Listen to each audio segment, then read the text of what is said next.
thank you all for being here tonight. I appreciate you being available. This is just about Christian fellowship.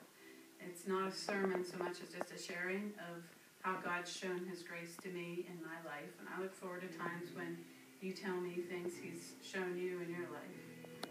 But one of my favorite things about God is He's always up to something bigger than I can imagine. I'm just going about daily tasks and things that are required of me by the church or the school. But I forget that He's up to something bigger. I wanted to share one of those examples with you. Asbury requires us to take Hebrew and Greek to get our Masters of Divinity, and then use them to translate scriptures. So I had put it off till the last year of school, and I knew it was time to get it done. So in the fall, I had registered for Greek.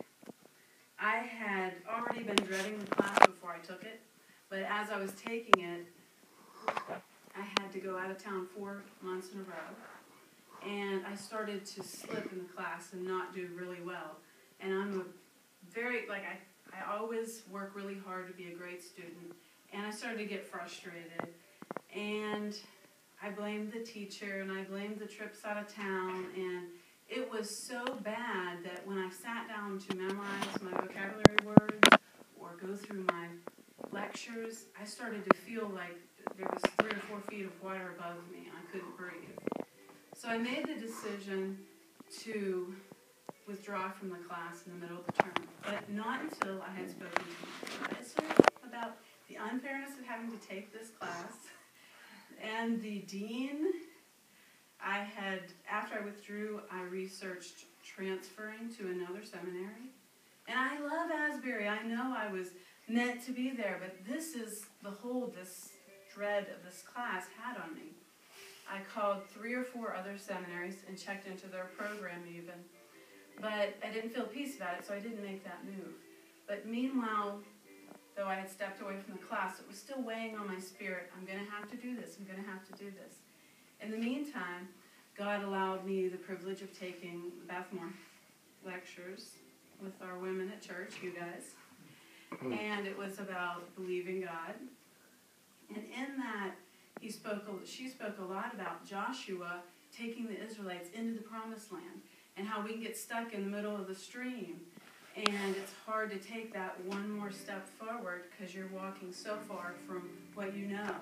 And that's where I was, and I shared with the reverend that was leading those classes. I asked a lot of people to pray for me. I put myself on a wait list for a Greek class to take it in the spring. And when it came through, and they opened up a new class, and I saw it was with the same professor, and I had more classes than I did the semester before, then I knew God was going to teach me something good, better than just Greek. He had a lesson in there for me. So I started looking forward, and I started asking folks to pray for me against that dread, against that fear. And last Wednesday, my daughter said to me, "Hannah, did you know that when you take the ashes, you're supposed to say, 'I receive'?" And I hadn't realized that before. The next day, I woke up, and God said to me, "April, Greek is a gift I want to give to you if you will receive it." And I said, "It is. I receive. I receive."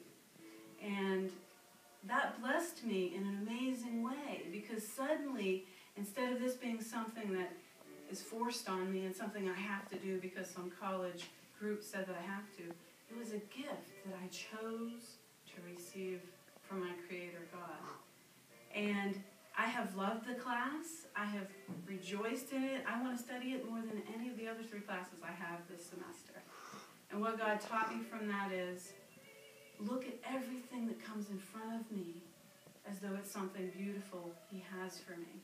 And do I choose to receive it? May my answer always be yes, I do. Thank you.